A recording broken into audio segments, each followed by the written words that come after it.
Hello, everyone. Thank you for joining us today.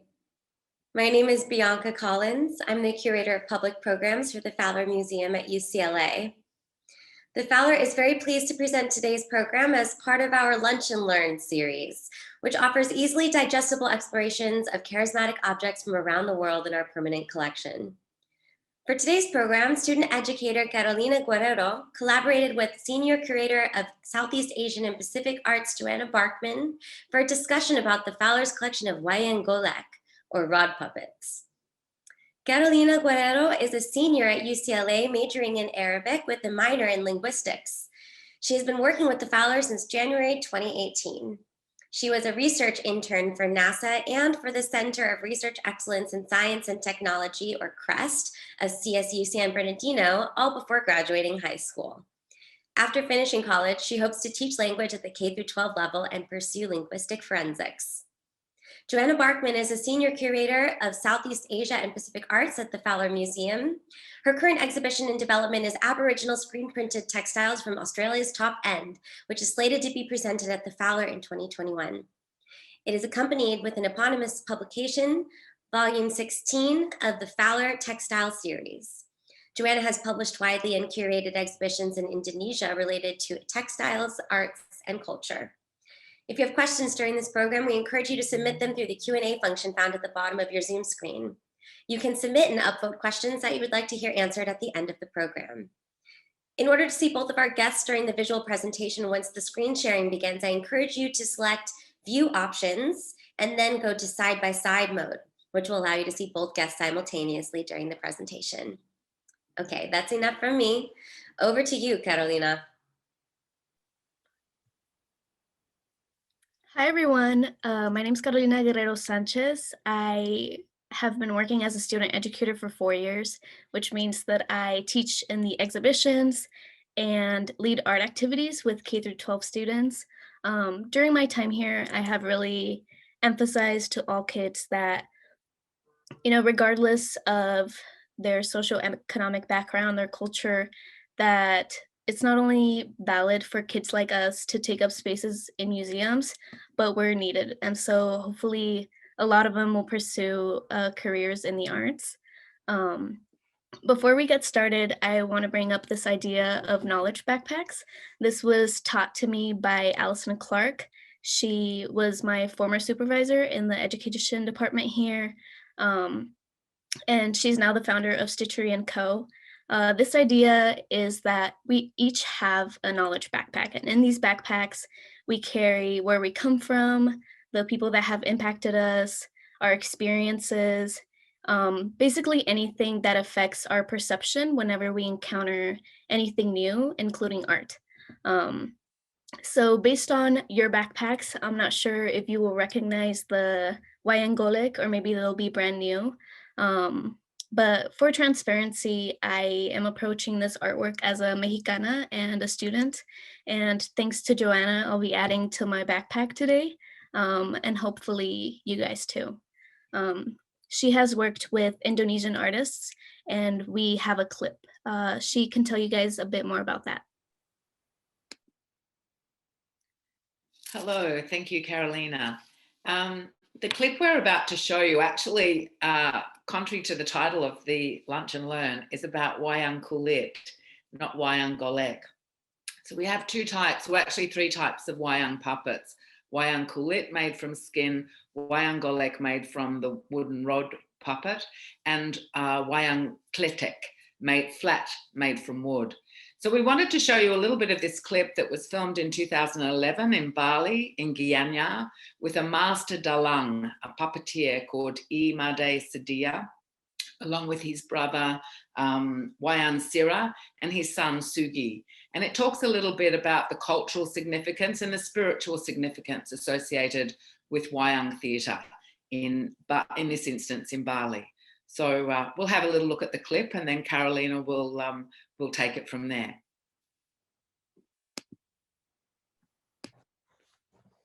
Wayangnya ini selesai seperti ini.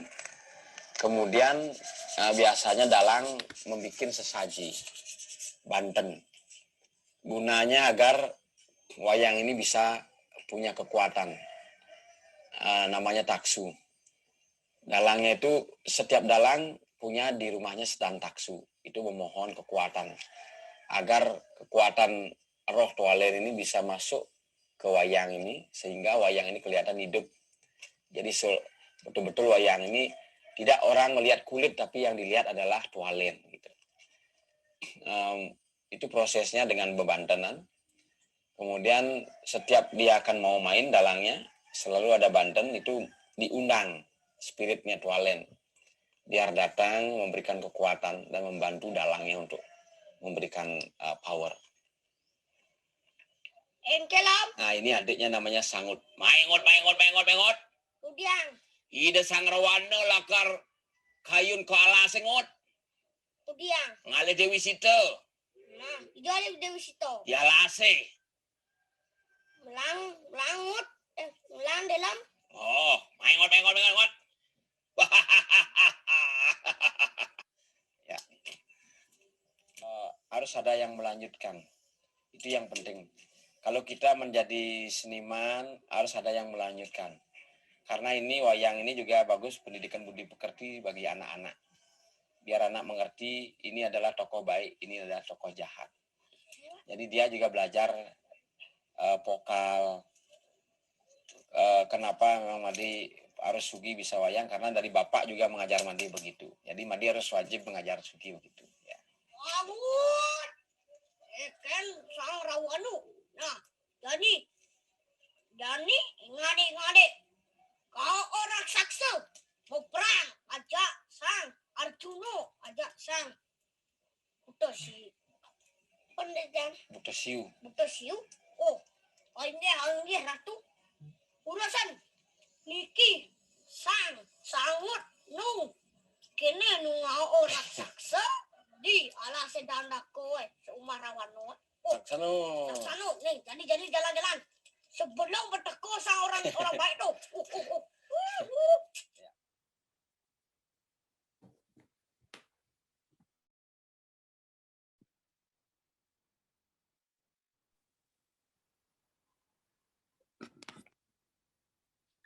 Okay, perfect. So this is a different tradition from the rod puppets, right? We saw a bit of how those look like. Those are the shadow puppets, right? That's right. So the word wayang means shadow in Indonesian. So when we talk about wayang golek, golek refers to the term the rod or the wooden rod that's used. And in the golek, we see the wooden head, the wooden body, and the arms that are able to be maneuvered using the rods. For the wayang kulit, the word kulit means leather. And so that references the flat surface, the leather, the shadow puppet. So the main difference between the wayang golek and the wayang kulit is the kulit is usually performed behind a screen. So the audience actually primarily see the shadow of the puppet on the screen. It's only the dalang and the orchestra that sit behind the screen that can see the actual puppet. Although the wayang kulit is beautifully decorated, the idea is that the shadow is what the audience see. The actual puppet and its beauty is what the gods see. For the wayang golek, a screen is not essential. So the difference is the wayang golek can be played or performed during the day or the night, whereas the wayang kulit needs the evening to have the shadow effect when you're performing to an audience. So there's some variations on that in the temple, for example, in Bali. Sometimes a screen is not used with the wayang kulit, but that's because they're actually performing for the gods. And so the idea is that the gods don't need the screen because they can see the beautiful puppets directly. So you mentioned that, sorry. And one last thing to add to that, the golek are probably more of a stronger tradition in West Java. So the golek, we don't know the origins of the shadow theatre tradition. It's believed to have existed in Java since 800 of the current era. But the golek probably is an invention that came somewhat later. Around the 1700s, it became very popular to tell actually Islamic stories. And then over time, it's become more incorporated into telling stories such as Javanese history and folk tales, and sometimes Indian classics such as the Ramayana and the Mahabharata. But often the puppetry is used, so the golek is maybe more associated, I would say, with West Java and the Sundanese speaking community, rather than the kulit, which actually migrated across to Bali, and the clip we just saw was filmed in Bali. It migrated from Java to Bali around about the 1500s, when the Majapahit kingdom in East Java disintegrated and the Majapahit people escaped to Bali. And when they traveled, they took, as refugees, they took with them their beautiful puppetry tradition. So we see a slightly different tradition in Bali with the wayang kulit than the Javanese puppets. They look differently. They're different to one another. And then we have the wayang golek that is much stronger over in West Java. So their role in the community, I was curious to know about like your experience and, you know, whether these are art forms for entertainment or, you know, like the greater significance in the community. So one of the really exciting things in Indonesia is people get very excited when they hear that there's a puppetry performance happening, a wayang performance about to happen. So people come from far and wide, including the dalang often, and the musicians, and there's a lot of work that goes into setting up with the gamelan, which the musicians play behind with the dalang, and the dalang arrives with his big box of puppets. Maybe there's over 100 puppets in a box. And then the oil lamp has to be prepared and the oil has to be put into it and the screen has to be set. And then finally, after dark, probably around about 8, 9 o'clock in the evening, people congregate. And people come, and the wayang performance can continue throughout the night. So it's actually a very important moment when the community comes together. And although there's lots of classic, like the Mahabharata and the Ramayana, very classic Hindu stories that are retold again and again, along with other folk tales, the actual one of the really interesting things about puppetry in Indonesia is that it's used very much as a device to make comment both on the moral fibre of society, but also to convey information and to comment on current affairs. So although the story might be a great Hindu classic like the Ramayana, and within that, inherent in that, are great stories of, you know, the fight against, well, in that case, the fight in a way of, I guess, of good and evil between Rama and Rawana, the evil king Rawana and the great prince Rama. Within that, there's a lot of area for innovation. And so a dalang is both considered to be a spiritual person. They're also highly accomplished as a performer, but they're also often very respected as a commentator of current affairs and in the village or in the community. And so sometimes there might be issues of the day that the dalang will sort of imbue or articulate, not in a very direct way, but usually in a very subtle way. And so the different characters, and remember we have characters in the wayang generally representing the left and the right, the good and the bad. And usually it's a struggle between those two elements to create some sort of balance. So in the clip, we saw that there was different vocal attributes that they would give the different characters.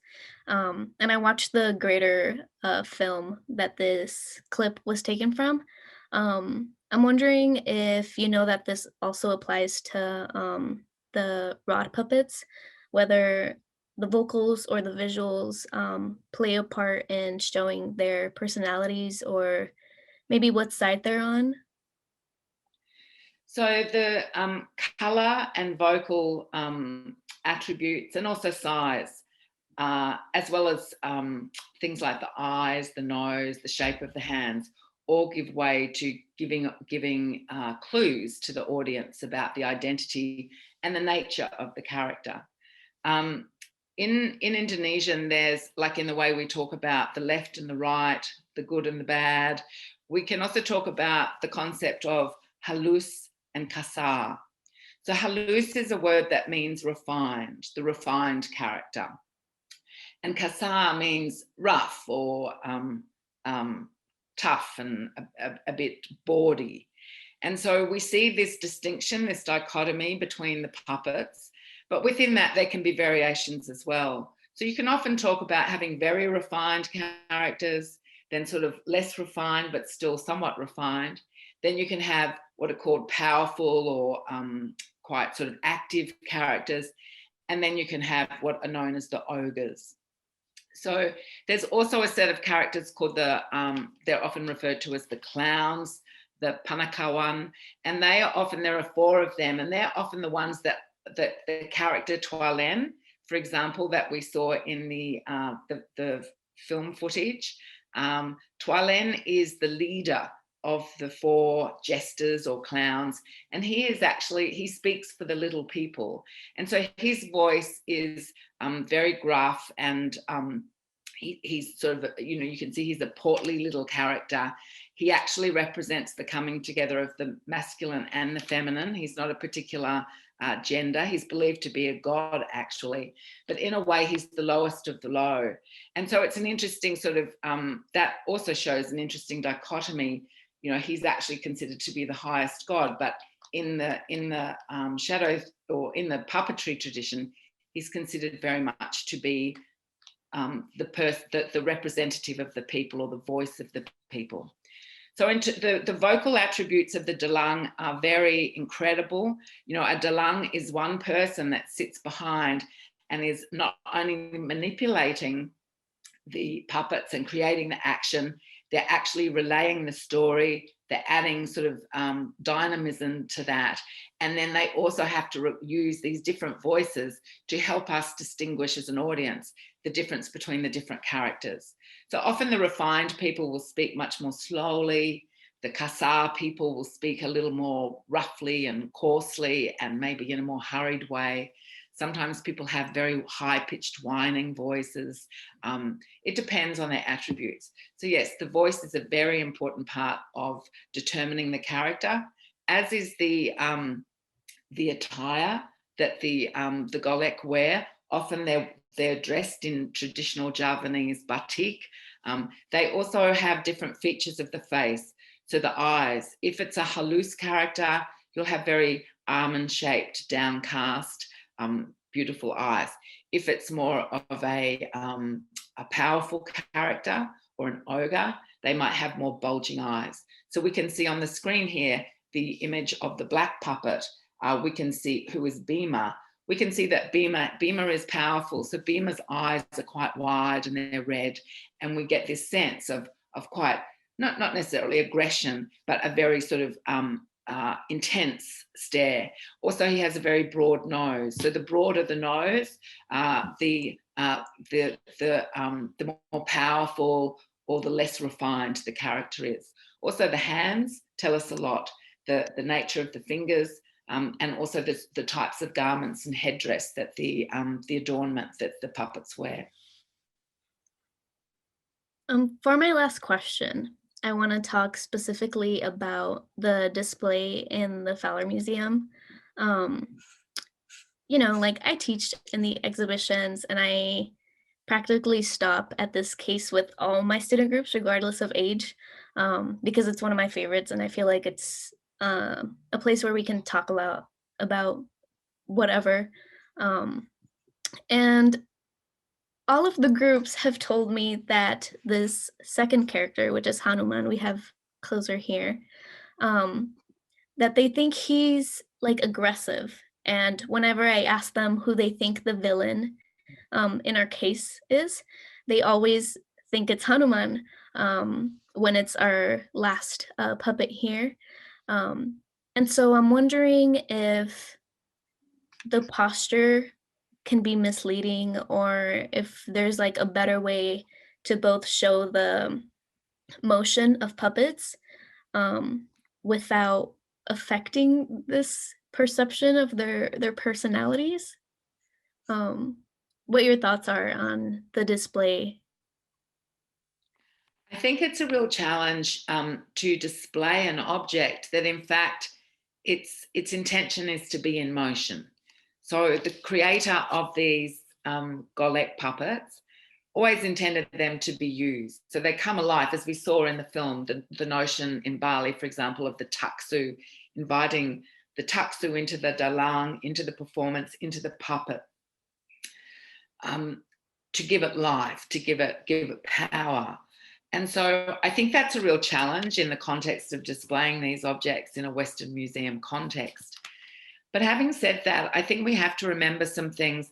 You know, it's interesting. I was really fascinated when you told me that people see Hanuman as being this very aggressive character. And Hanuman is on a bit of a tilt there. But Hanuman is actually, although he's a good guy, he helps Rama in the Ramayana. He goes off and he saves Rama's wife, who's been kidnapped by the evil Ravana.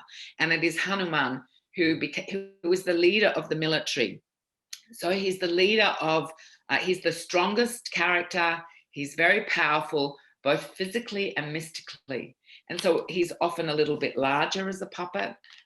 His face he has quite a direct stare. He has fangs. He has protruding teeth on his face. And this is to show not that he's an evil character because he's helping Rama, he's saving the day, but actually that he's very powerful. And it's also one of the interesting things about the display. It's hard to see, though, that Hanuman has a very big tail. And we can see it in the photograph, the still photograph with the grey background. We can see this white tail that curls up the back. And I think, and that the tail of Hanuman is actually where his mystical power and his ability to expand and contract his body is stored. So I think one of the challenges in display is how much we can actually show an object in the best way possible, but always we have to remember it is in a context that it was never actually made to be seen. So I think one of the interesting things with this display was the way in which video was used to accompany the display. And there's a video that's there that actually puts the golek into context. And so I think this is always the challenge for curators and for museums and for display technicians. How can we work together to show the object both to its best physical and aesthetic advantage, but also to its, with some notion or some allusion or a nod, if you want, to its original intention in terms of what it was intended, how it was intended to be used. And I think they're challenges. But I think also in this display, we have to remember there's several puppets. So it's also showing puppets in relation to one another. So in a way, I think at the end of the day, if Hanuman is perceived as being aggressive, that's actually in keeping with his character. Maybe aggression is the wrong word, but powerful and a very important force. And also Hanuman could fly through the air, and possibly the leaning of the character in the way that it's displayed in the case there gives some allusion to the fact that he's maybe about to take flight, because he flew from the continent of India to Sri Lanka to save the beautiful Sita, the wife of Rama. So he's a pretty omnipresent and powerful sort of character. And in fact, he was the son of the god of wind. And so I think that maybe the leaning, we don't know. I was not part of the installation, but maybe the leaning is, maybe there was something intentional there, or maybe not. It's hard to know. But it's a really interesting insight that you've brought, and it's great that you've been able to take people through the galleries and actually have those conversations with them and get that sort of feedback, because it's a really important it's important information, I think, for curators and display technicians to consider and to think about this more carefully. Yeah, now that you mention it, I never noticed that he was the only one leaning. So I will add that to our tours. We actually have some questions coming in. The first one says, if there is a spirit in the puppets, are they considered holy or sacred? And what do they do when the puppets break and wear down? Do they just throw them away, or is there a type of funeral ritual? Generally speaking, the puppets aren't considered to be sacred in that they're not, they're sacred for the moment that they have the power or the taksu, in the case of Bali, in them. And they're loved, they're very loved by the dalang, but to be honest, when you see the puppets that a dalang works with, they're slapped around, when you see a performance, they're thrown around, they're slapped up against the screen, they're crashing into one another, arrows are flying, they're being shot, they're doing somersaults, it's very active. So the puppets aren't treated as something to be very careful. They're treated as these characters that enable a story to be told. It's all about the story. So things do get broken, things do collide into one another, sticks get tangled up, it can get a bit messy out the back there. And so over time, often many running repairs will happen to a set of wayang, or golek for that matter. I guess the golek are a little less thrown around than the wayang kulit. But I think dalang always repair their puppets, they'll look after their puppets. Often they'll commission a full set to be made, and then over time, if they need to, they might add to that set. In the film we saw, which I can provide details of if anyone is interested in that film, you saw Wayan Sira, who is the brother to Made Sedia. So Sedia is the master dalang. In fact, their father was a master dalang. And Sedia is the very accomplished dalang in Gianyar. And his brother makes Wayan Sira, he makes the puppet. So his skill is in the making. So he's always there to be able to help repair the puppets, fix them up, make a new one, or sometimes they buy one that they see a particularly beautiful one. They might add that to their set. And someone like Sedia has various collections of puppets, and he adds to them in different ways over time. He also makes beautiful puppets out of black plastic, with which is very contemporary puppets on on skating boards, and people wearing flares and doing lots of funky contemporary things. When puppets are, but having said that, there are some puppets that, for example, Sedia has shown me some very important puppets that belong to his father and that he would keep as an heirloom. And, whether they're considered sacred, I really can't say, but I think they're considered to be an heirloom, which is known as pusaka. And pusaka can have that association over time of something that becomes very valuable and very significant.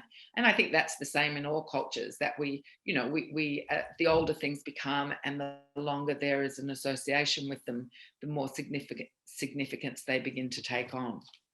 But I don't know that they're actually, and in terms of discarding them, I think just old puppets, make their way. I'm not sure of the answer how they're formally discarded of, but often there's, sets of puppets often are sold, or they move on out into the world in different ways. But yeah, it's a good question, and one I can ask Sedia one day. This other question says, do puppeteers speak the same language as their regular speech when they voice the puppets?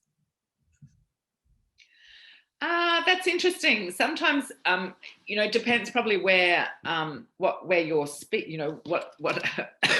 excuse me, where the performance is happening. For example, in Bali, there's high and low, there's variations of Balinese, and most basically we can talk about it as high and low Balinese. The same as Javanese, there's high and low Javanese, and there's a few variations in between that. So I think the thing about the dalang is they're very learned people, and often they have studied, whether it's the Kakawin scripts or the or Hindu scripts or Lontar palms. They often have they're considered in a way, the dalang can be considered as a type of priest. And there are certain performances that they officiate in Bali, for example, in the Hindu temples, cleansing ceremonies they perform to the gods. And so on those occasions, they would tend to use a higher level of Balinese, for example, than if they're maybe performing in a village when there's a very diverse audience gathered. But I think essentially Dalang are masters not only of theatre and vocal attributes and rhythm and timing and memorizing all these characters and the narratives and making comment on their current affairs, but they also are considered to be, in a way, a conduit of the god. You know, they're considered to be very honored, and they're very highly revered people for their knowledge and, to a degree, for their connection to the world above. Someone's curious to know if the film that you worked on is available for public view. That's a good question. I'd have to look into that, but it was produced. I worked on that as a creative producer in 2011 with Made Sadia and his family, and it was produced by Jungle Run Productions in Ubud in Bali.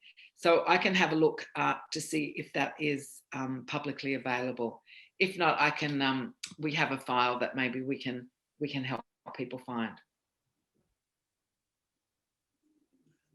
Awesome. Well, we can actually send that information along with the recorded program link if it's available to share in our wrap-up email. So thanks very much for looking into that for us. We had a couple people asking about that. Thank you both so much for your time today, for sharing such interesting information about the history of wayang golek with all of us. We really appreciate it, especially Joanna for tuning in at an ungodly hour from Australia. Thank you so much. And for Carolina for making time in your busy class schedule for all these meetings and tech rehearsals. Thank you very much for participating today. And thank you to everyone who joined us. This program has been recorded. It will be available on our website and on our Instagram for you to revisit and share as you see fit. And we hope that you'll join us again for our next program. The details can be found on the closing slide. Thank you everyone for joining us. Thank you. Bye.